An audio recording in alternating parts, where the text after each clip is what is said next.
Hello everybody, you are welcome to today's video. It's very important that you expand your knowledge of singing and songwriting. It's going to make you explode. It's going to help you discover the potential locked up in you. And today we're going to further our study on the Mixolydian scale. Okay, so if you haven't watched part one, just go back to the last video I did and watch it. Okay, so again, let me remind you of what the Mixolydian scale is. So we have the major scale, which is very popular. So it goes do re mi fa sol la ti do la sol fa mi re do. All right. So Mixolydian scale is so similar to this. All you have to do is pick the seventh one and flatten it. Flatten it means taking it down by half step, okay? And when you flatten it, you have a scale. Now, a scale is a group of notes. You compose your song from these notes.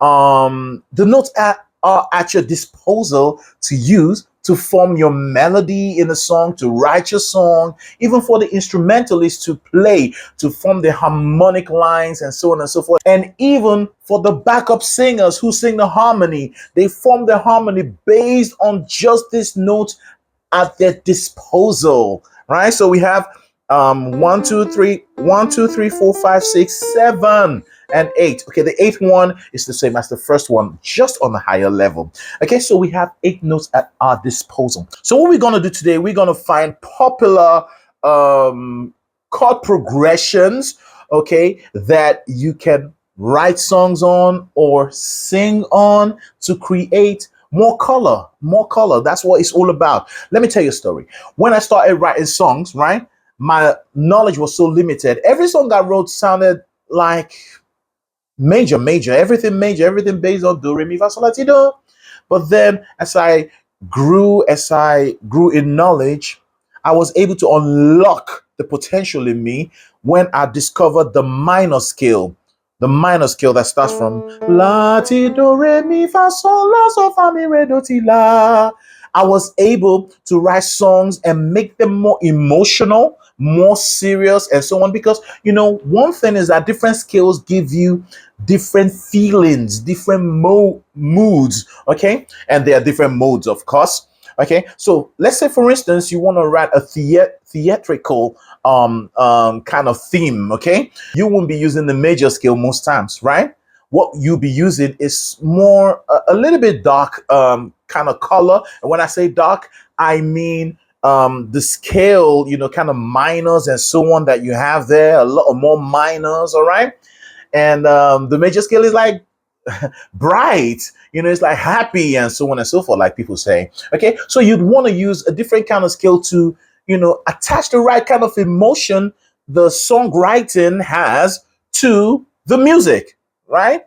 So if you're writing a song that's really emotional and theatrical, like I said, you may want to use a Mixolydian scale in this case. All right, so let's find out some popular chord progressions that that are out there and that you can begin to write to or sing to. Okay, so let's start now. So we have 8 notes at our disposal. So we have do, re, mi, fa, sol, la, ti, do. Let's begin to combine. Now the Mixolydian scale, flat 7. Never forget that. Okay, that's the only difference. Very easy. Okay, so we have the do. Now I'm on the key of C. Okay, so we have do, which is C, re, which is D, mi, which is E, fa, which is F, sol, which is G, A is a la, and T is a B, and then back to C. Okay, so we're going to be using different languages. We're going to call them the name of the notes, like C, D, E, F, G. We're going to call them numbers 1, 2, 3, 4, 5, 6, 7, 8, and we're also going to use solfege, okay, solfa notation. All right, so let's find the first combination. The first combination is this. All right, so we have the 1, 3, and 5. 1 note, third note, and 5. See, 1, 2, 3, 4, 5. So we'll take the 1, 3, and 5. And notice the pattern. The pattern is the first one is the do, okay, or the C, or the 1. And you skip the next one, pick the following one, which is the third one. Skip the fourth one, pick the fifth one, and you have a harmony, the first harmony. Now this is called C major, okay? And this C major means the harmony is built on C, is founded on C. This is the most important note, and all these ones are harmonizing it. So it's founded on C. Now to get to the next one, just shift everything one step up, okay? So C goes here. This one was here before, goes here, and everything just shifts upward. And then you have your next chord, okay? So what is our next chord? Our next chord is called the D minor, all right? So we have D, we have the F, and we have the A, okay? And which is also Re, Fa, and La. Re, Fa, La, which is also the 2, the 4, and the 6, okay? Now, the next one, so we have the Mi, we have the So, and then we have the Li, okay? And moving on to the next one, we have the Fa chord, or what we call the F major. F, built on F, this note, okay? We have these other ones, same pattern. So F, A, C, or 4, 6, 1, or 8, okay? So this is our next chord. So the next chord is So, Li, and Re in the next octave. This Re is now in the next octave. All right, so we have G, B flat, and what's this called? It's called D, okay? And this is a G minor chord, all right? G minor chord. Then we move to the next one. We have an A minor chord, all right? Yeah, that's also in the major scale. And then this one, which is the B flat chord. So we have B flat, we have the Re, which is the D, and then we have the F, okay? Which is the fourth in the next octave. So I'm going to use the name of the chords, okay? Okay, so again, we have these chords: C major, D minor, E diminished, F major, what's this one? G minor, A minor, lots of minors, right?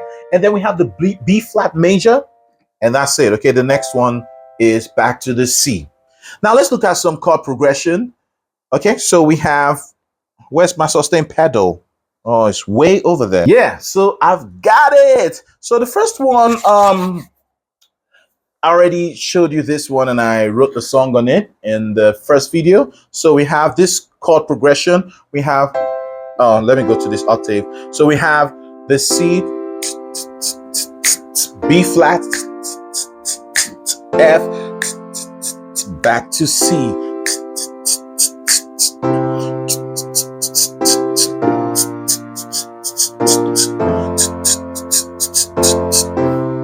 Okay?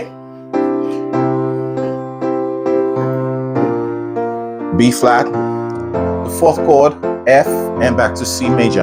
Okay, and then the next one is the C to the G minor to the F to the C. Okay? It gives you a different kind of color. So here's the second chord progression. You can write a song to this. All right, so I'm going to give you the chord progression and play for a while. Just hum to it and so on and so forth. Okay? You would also notice your hum is going to stay with what you're hearing. What you're hearing, the chord progression is going to direct your humming, okay?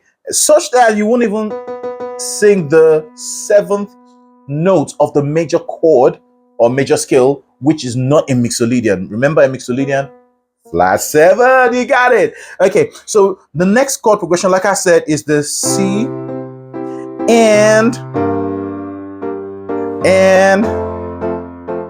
back to C. So C, G minor, F, and then back to C. So what can you think of?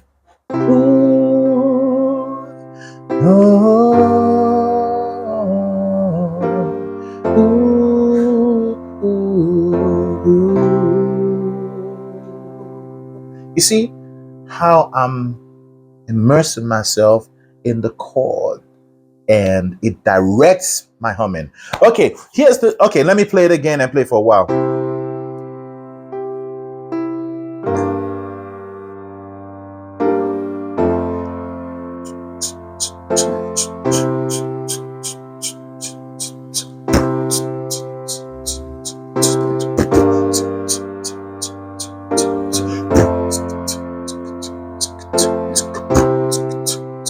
One more time.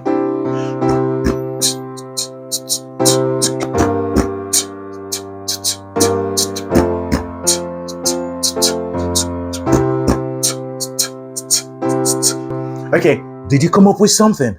Okay, let's go to the next chord progression.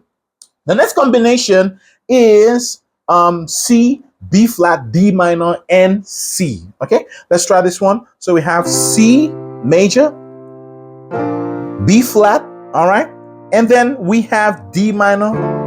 Ah, I like that color. And back to C.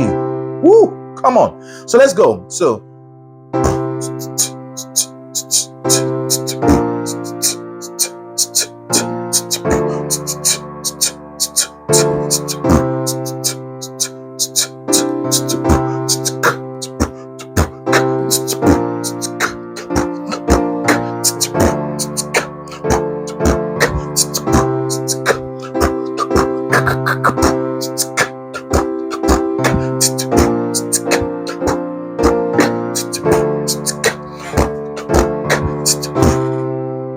did you come up with something? Okay, so that's the third one. Let's go to the final chord combination in Mixolydian scale, which is quite common. Okay, so we have the the C, the D minor, the G minor, and the C again. Okay, combination. So we have the C, and then we have the C. I want to go to the D minor here. All right. Okay, so we climb in C, D minor, G, and then back to C. Okay, so let's go.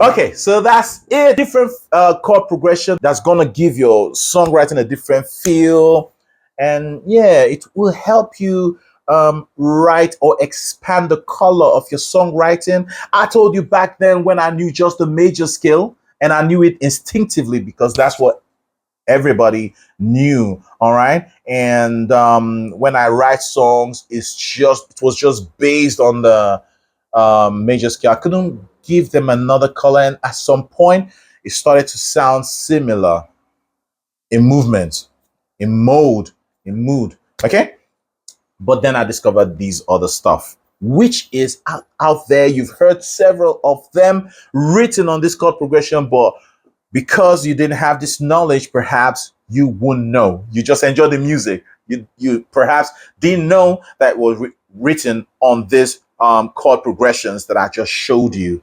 So before I go, I'm gonna play a song I wrote instinctively back then. Okay, and that's the thing.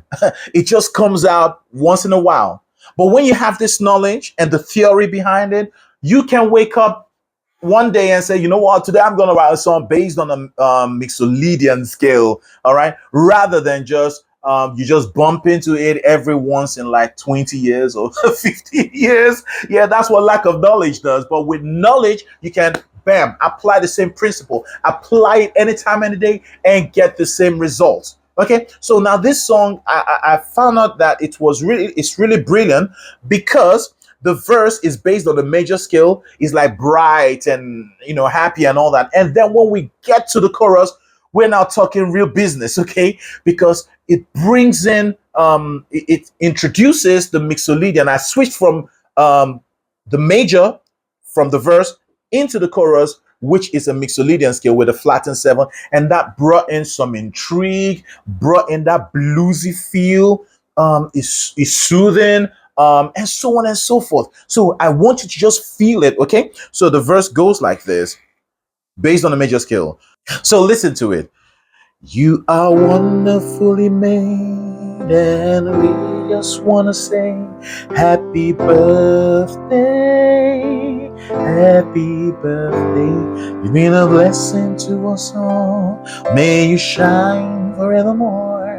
Happy birthday, happy birthday. And we just want to say we love you. Yes, the Mixolydian.